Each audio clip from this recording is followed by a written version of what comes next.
Hi guys, my name is Jepster. I'm a colorist in the Philippines and I'd like to welcome you to my YouTube channel. So this is the final episode of my DaVinci Resolve Color Grading 101 series. So if you want to check out the other episodes, I'll make sure to list them down below in the description. So this episode, we're going to talk about curves. No, not just the basic RGB curves that you can see from Photoshop, Lightroom, and different other softwares, also in Adobe Premiere. But for Resolve, you have different kinds of curves. So you have the RGB curves, you have the hue versus hue, hue versus saturation, and one of my favorites is the luma versus saturation. So there's so much that you can do with DaVinci Resolve just by using the different kinds of curves. So I know you're really excited to learn about these curves and how to work with them in coordination and color theory. And I guess I'm talking too much, so let's get right to the meat of the episode and talk about how to use the different curves. And here we go. So I took the liberty of correcting the image myself, but we are going to work on curves. So we have a lot of options with curves. So we have the custom. So we could actually link this. So when you link the curves, everything is included. So let's reset that. So basically your reds, your greens, and your blues are also affected. But great thing about Resolve is that you can also adjust only your luma curve. So the luma is actually just the brightness and the darkness of your image. So the colors are not actually affected. Okay.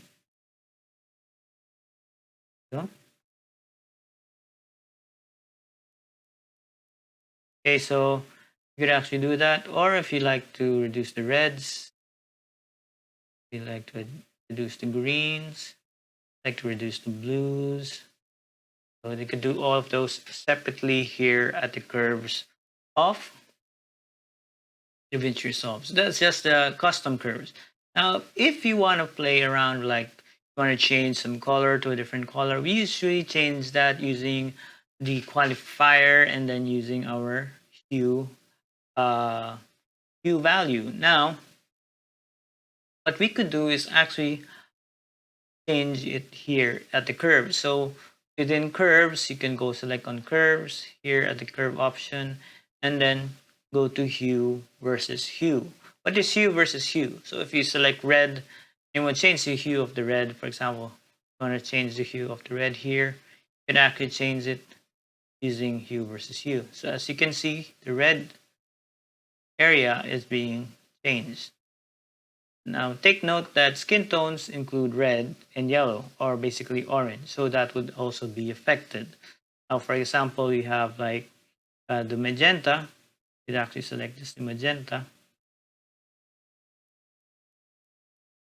and that will also be changed. Okay, so I guess we don't have any magenta in this image. Oh, we do. Do we? Yeah, this one, this area. So that's what actually would change, right? Basically, that's hue versus hue. And then, for example,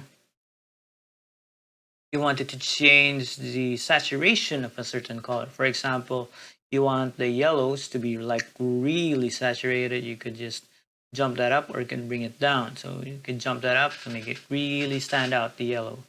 Or if you want like the reds to stand out, you can select the red and jump that up. So the reds would really be evident. So you could also still fix the hue. For example, you want red to be a bit more orange, and you want the yellows to be a bit more, probably a little on the orange side as well. So there we go. And then basically that's how it would look like. So you could actually manipulate the colors here in curves. You could also manipulate its luminance. So if you feel the greens are too dark, you actually select the green and then change hue versus luminance. You could actually adjust the greens to be more illuminated. And the yellows, if you want it to be more illuminated, you could actually adjust the luminance. And of course, so on and so forth. Now, luma versus saturation. What is luma versus saturation? So luma means brightness and darkness. So you could actually adjust the saturation of your darkest areas and your brightest areas. So if you want the saturation of your darker areas to be really high, you can select this button, the shadows, and bring it higher. If you want your brighter areas to be more saturated, you can bring that up. Okay, so basically, this means that you can manipulate the saturation of your image from the brightness to the darkness. Okay, now we're going to move on to saturation versus saturation. And basically, yeah, it's quite confusing, but if you actually look at their histogram, this is actually the most saturated area. So you could actually fix the saturation of that area, and you could actually bring that down. So you could add a point here, click there, and you could reduce the saturation over there. You could actually desaturate that more. Okay, so basically that's how you use the different curves. Now, how would this be useful? So let's reset this node grade. Okay, so for example, you want a teal and orange look. Okay, so sometimes you would just use the color wheels, but how could you achieve that using the curves?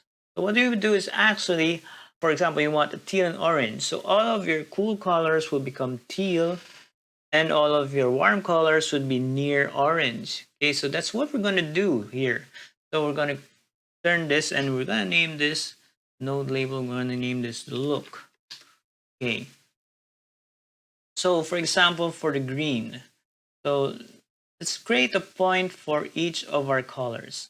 So for our cool colors, what are cool colors in colors theory? Our cool colors are green and blue. Okay, purple, yes, but yeah, magenta, yellow, and red are actually warm colors. So it's green, cyan, and blue for cool colors. So you want this more to look more teal. So we're gonna adjust all of that. So we're gonna put the blues. We're gonna find the blues, and gonna create them, turn them into teal. Okay, so I guess we're getting there. And then we're gonna cyan, make it more less green. Okay. Here's the sign, put it there. And then we're gonna make the greens more. Okay, so it's gonna get more teal. There we go. And for the reds, let's make it more orange. And then for the yellow, we could make it more orange. And for the magenta, put it as close as possible. Orange. Okay. How would you check if your image is actually teal and orange? You actually go to your vector scope and check on your vectors and check on your colors. So if we're going to expand this, we go to vector scope. It's actually see majority of our colors are here in the orange area and our teal area. Okay, so that's basically how it is. You could actually still enhance this by using wheels. So you could add more teal to your gamma, and then add more warmth to your gain. Okay, and then you could actually add the saturation. And in hue versus saturation, you want your teal to be really more saturated. Actually increase that. And now you have a teal and orange look. Okay, so the curve. So you're able to use the hue versus hue or hue versus saturation. So you're able to change the hue or the color of a certain color. So you want to change the red to orange, the red to blue. That's possible with the curves. And you want to change the saturation. It's so powerful that you can do a lot with these curves. In fact, I'll be honest with you, I've created most of my LUTs from the iridescence bundle using these curves. So to summarize everything that we've been doing from the first episode to this episode, there are just a few things that I'd like you to take note. That always remember that to have a great color grade, you need to have good color correction. We've tackled how to use the tools for proper color correction, how to connect them to color theory, and how it could help you in creating that perfect color grades. Because I'll be honest with you, if you have bad color correction, you will have bad color grade. So if you have any questions, if you have any suggestions about color grading and DaVinci Resolve, just comment below. And if you have any suggestions, do that as well. If you have any requests, what you would like to learn more about color grading, you could do that as well here in the comments below. So if you like this video and if you like the rest of the other videos, you can press the like button and you can subscribe to learn more about DaVinci Resolve Color Grading. I'll be creating more content and see you again in my YouTube channel.